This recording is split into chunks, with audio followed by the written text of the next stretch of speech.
I'm absolutely honored to be able to introduce this next author, Gladys Maria Hindmarch. I had to practice a few times. What a wonderful presence. A writer, an educator, born on the auspicious New Year's Day in Ladysmith, BC, to Tammy and Robert. She studied literature at the University of British Columbia and earned a bachelor and a master's degree in arts there. And she was a close member of the Tisch group, very well-known, researched and studied in this neck of the woods, a part of the group since its inception in 1961 through to 1965. However, interestingly, was at the time a prose writer. So she did not publish in the experimental poetry magazine that we're also familiar with. So I appreciate that, because I suspect that there is a fair bit of labor behind the scenes that this recent work is bringing to light. She began writing her Peter stories in 1961, her boat stories in 1967, her sketches and moments during 2 pregnancies and 1 labor in 1970-71. The Peter stories was published by Coach House Press in 1976, and a birth account was published in the same year by New Star Books. The Watery Part of the World, 21 stories based on her experience as a mess girl and a cook on a West Coast freighter the year between her BA and her MA, was published by Douglas McIntyre in 1988. So, adventures. Her style has been referred to as proprioceptive, which is a wonderful compliment, I think, and based on Charles Olson's theory that one perception must immediately and directly lead to further perception. Her book, Wanting Everything, with thanks to editors Deanna Fong and Karis Scher, you'll have to help me with that pronunciation, was released in April of 2020, and it's a significant tome, and we all should be picking it up. It contains 3 previous books, plus several selections from notebooks, letters to other writers, and transcriptions of 4 interviews.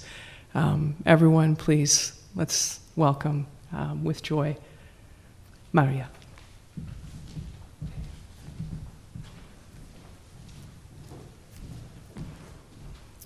Well, hello, and I'm going to read a piece that was written in honor of George Woodcock's 100th birthday party. I was asked to write something by an ex-student, and I kind of thought it odd, and that I would be asked, and then I thought, yeah, I would like to do that. Okay, UBC in the late 50s was crowded. The classes were in army huts and permanent buildings, 6 days a week, because there was not enough space to run them in 5. And every year that I went to UBC, the enrollment was the best ever. 758 surpassed 46, 47 for the first time. And 47, of course, and for 46 were because the vets had come back, and one of the things the government gave them, if you had good enough marks to get into university, they would give you free tuition and food, and I think most of your lodging in the Cadia camp and Fort Camp, both of which I lived in partially when I was studying. So this is how I come to what could be called the gentle anarchist, or how do you figure out what anarchy means? UBC 58, English 100 in an army hut. Radiators hiss, rain blasts the windows. Warren Tallman, who teaches my class, reads Yeats' The Second Coming, a compulsory poem in a compulsory course. Courses then were year-round, so you had to take 8 months of no matter what you were given, and you had to take it. Warren, whose voice is feathery anyway, can hardly be heard. Things fall apart. The center cannot hold. Mere anarchy is loosed upon the world. The blood-dimmed tide is loosed.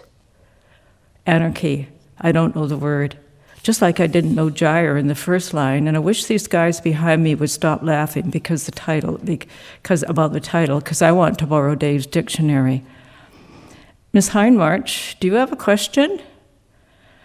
Yes, Dr. Tallman, what is anarchy?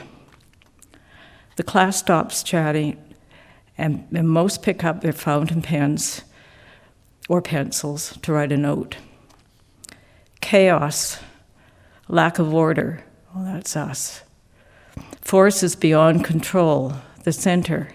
The structures of governments, militaries, economies, nations, churches cannot hold, it cannot contain.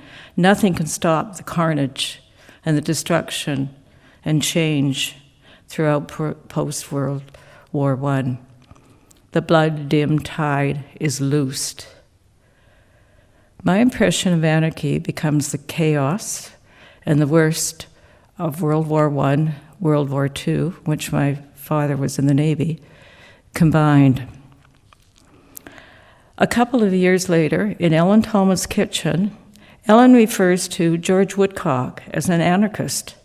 That quiet man with such a warm voice who dashed in here a moment ago to pick up Warren's review of Mordecai Richler's Study Kravitz for Canadian literature. Anarchist? I can't believe that.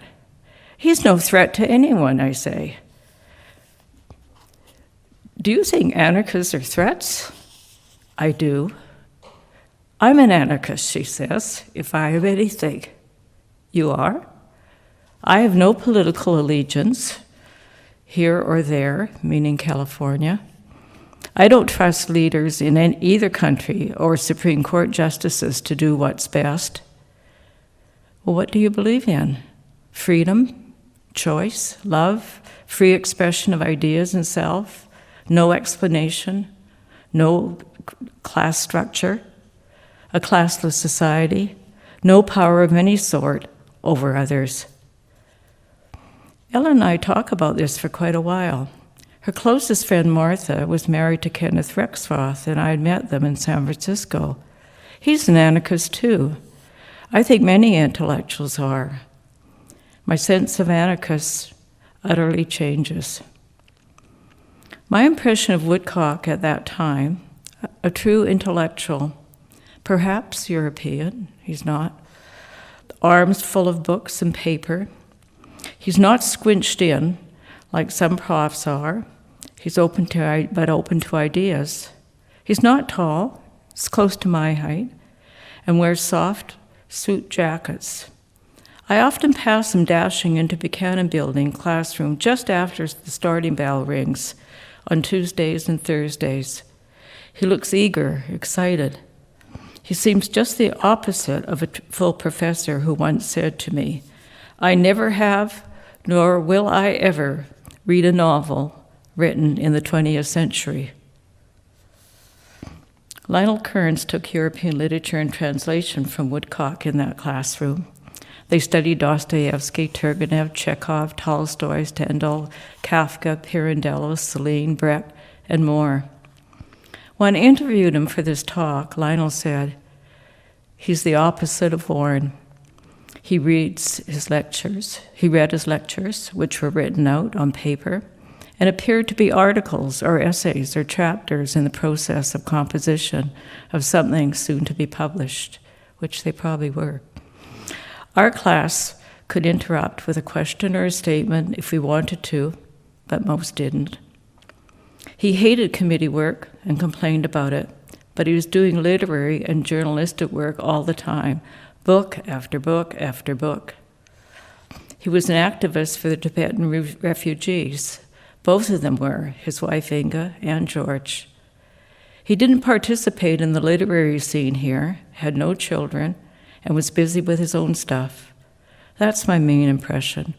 Busy writing, busy editing, busy teaching, busy as an activist.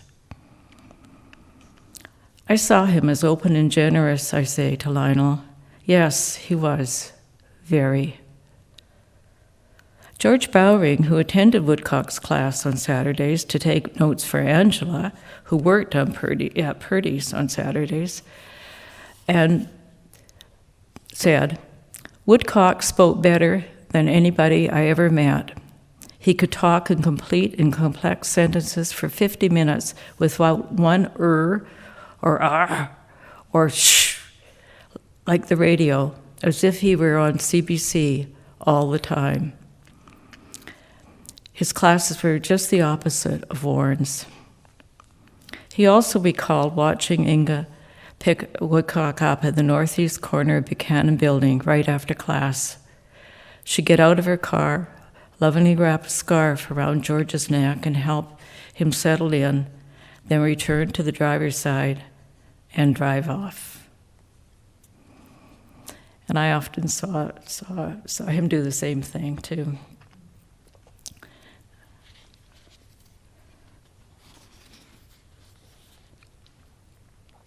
So I thought I'd read the piece from which the title of the book came.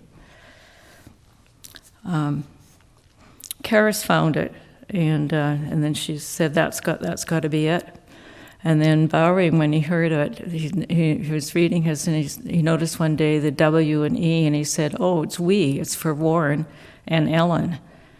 And I thought that's pretty good. I didn't intend that, but I thought that was pretty good. Listen, 10:30 p.m., summer evening. Listen to the train, listen to the dock, a screen door, a car starts. For the past 2 hours or so, she has been printing this third-person singular journal. Odd to dip into the past year after weeks of being with boat stories, which she began writing in '67. Presences and the past intertwine. The noise from the docks gets louder and louder as the motor traffic in the city diminishes. She can hear voices from 2 and 3 blocks away. This neighborhood is a contradiction, quiet and full of people and noises. She is a contradiction, both passive at times, almost sleeping, and then move, wanting to talk, wanting to love, wanting to eat, wanting to write, wanting to have everything in a day of her life.